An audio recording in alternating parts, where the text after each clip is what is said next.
Welcome to online lecture series in organic chemistry, and we are discussing the basic steps involved in homogeneous catalysis. In earlier video we have seen the oxidative addition and reductive elimination reactions. In this video I am going to discuss the insertion reactions. Now, what is insertion reaction or insertion step of homogeneous catalysis? When a ligand or molecule such as carbonyl or the CH2 double bond CH2, that is ethene, such a molecules appears to insert into metal ligand bond, then the reaction is called as insertion reactions. So insertion of carbonyl, it is most common, and therefore first of all we are going to discuss the carbonyl insertion. In this reaction, carbonyl group appears to be inserted between metal and ligand bond. The carbon of inserted molecule, if it is linked to both metal and ligand, then such a reaction it is called as 1-1 insertion. For example, here manganese, it is attached to 5 carbonyls and 1 methyl.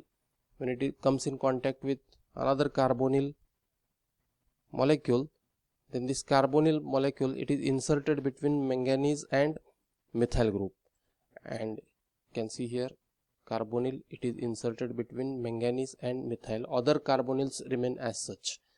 There is no change in oxidation number of this manganese, but only carbonyl, it is inserted between manganese and methyl.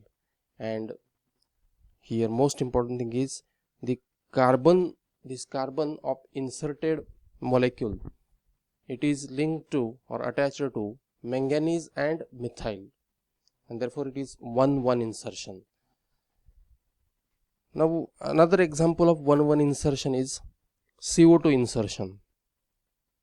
For example, consider the complex. Here manganese, it is attached to 4 carbonyl groups and 1 methyl group, and when it comes in contact with SO2, then this SO2, it is inserted between manganese and methyl, and here you can see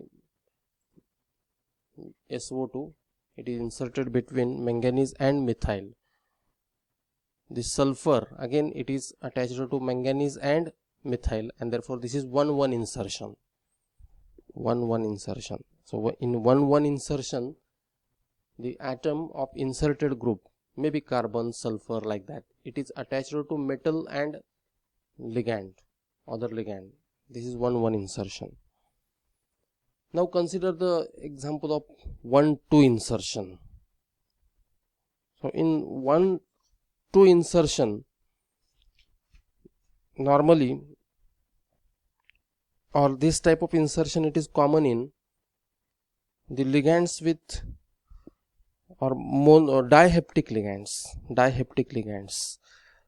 their hapticity is 2. For example, alkenes are dihaptic ligands. So this is tetrafluoroethene, there are 2 carbon atoms, and this is dihaptic ligand. Now here in 1-2 insertion,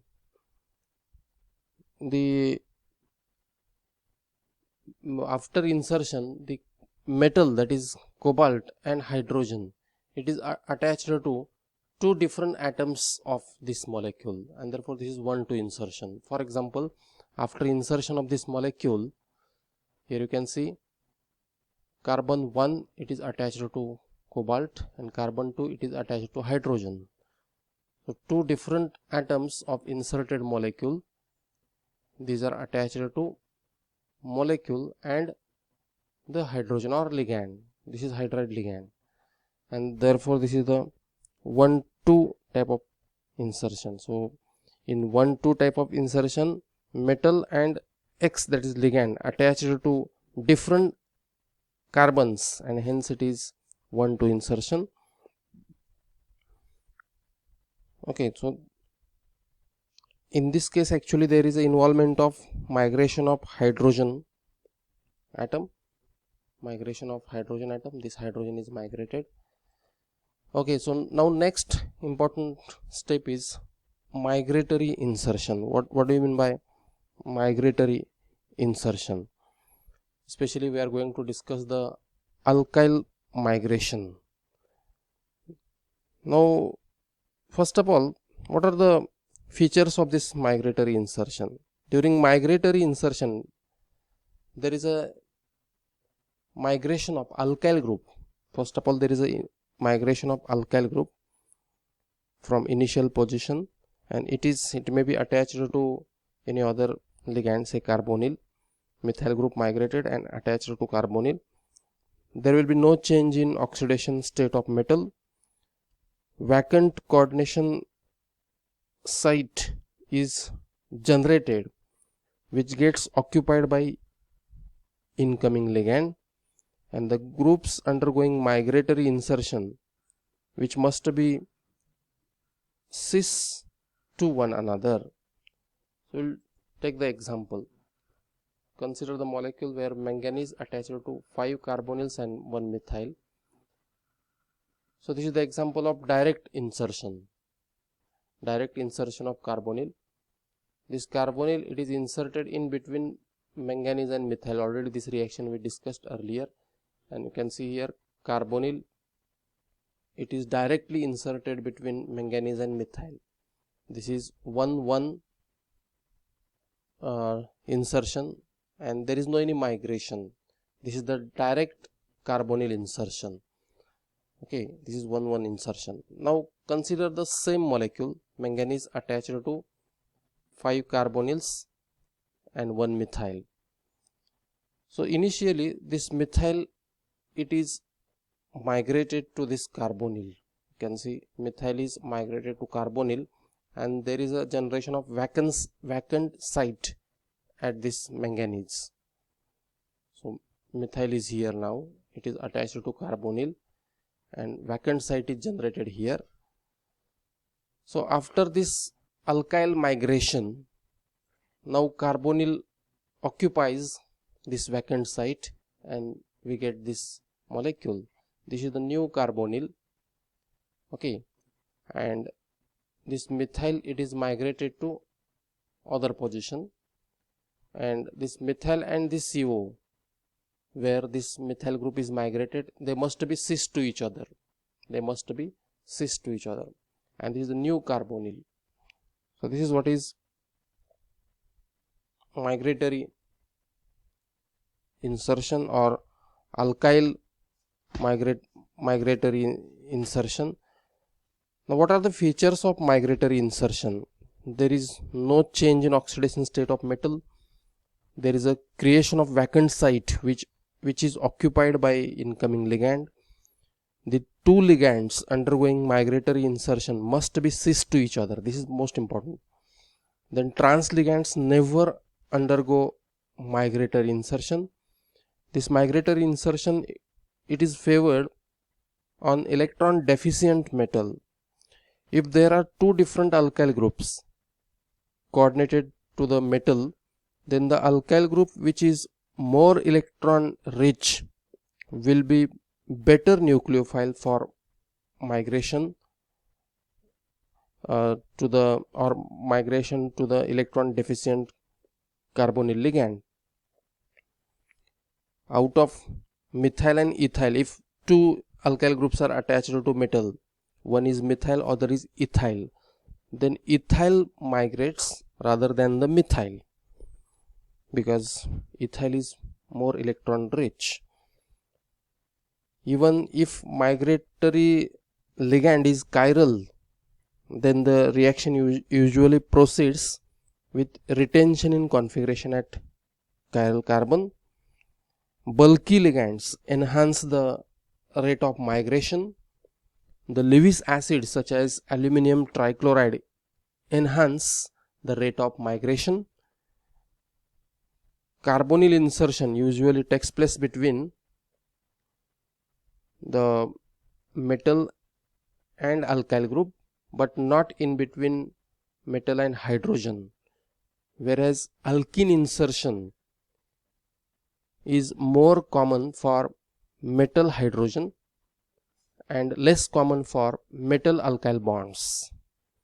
And last important point is repeated alkene insertion in metal alkyl bond results in the formation of polymer. So these are the some features of migratory insertion. Now next step is beta hydride elimination. Beta hydride elimination. Actually this beta hydride elimination, this is reverse of alkene insertion. Now here there is a transfer of beta hydrogen from alkyl group to the metal, and there is a conversion of alkyl group to the pi bonded alkene. So beta hydride elimination is the reaction in which proton in a beta position on alkyl ligand is transferred to the metal. In this reaction, alkyl group having beta hydrogen sigma bonded to metal is converted to the corresponding metal bonded hydride and a pi bonded alkene. Now only those alkyl groups that have hydrogen on the beta carbon, for example butyl group, can undergo such a type of beta hydride elimination. We'll take example. Consider the complex where rhodium, it is attached to cyclopentadienyl ligand, then this is trimethylphosphine and this is ethyl group. This ethyl group contains beta hydrogen. This is alpha carbon, this is beta carbon, and there are 3 beta hydrogens. Now here one of the beta hydrogen, it is migrated and it will be attached to rhodium, and this alkyl group gets converted into alkene. Now important thing is this complex, it contains 16 electron, and after beta hydride elimination total number of electrons of this complex will be 18. So 16 electron complex gets converted into 18 electron complex. This is also important. How there are 16 electrons? Rhodium outermost shell contain 9 electrons, cyclopentadienyl ligand contain 5 electrons, this trimethylphosphine 2 electrons, then this ethyl group donates 1 electron, and there is a positive charge, therefore -1. Total number of electrons are 16, and this complex contain 18 electrons. Only difference is, so 9 electrons for rhodium, 5 for this cyclopentadienyl, 2 for this trimethylphosphine, 1 for this hydride, and 2 for this alkene. This is, now its heptacity is 2, and therefore 2 electrons, -1, this is for positive charge. So in this way beta hydrogen from this methyl group, it is transferred to, in the form of hydride, it is transferred to rhodium, and you know in product one hydride is attached to rhodium, and this ethyl group, it becomes the alkene. There is a pi bonded ligand. So this is what is beta hydride elimination. So what are the features of beta hydride elimination?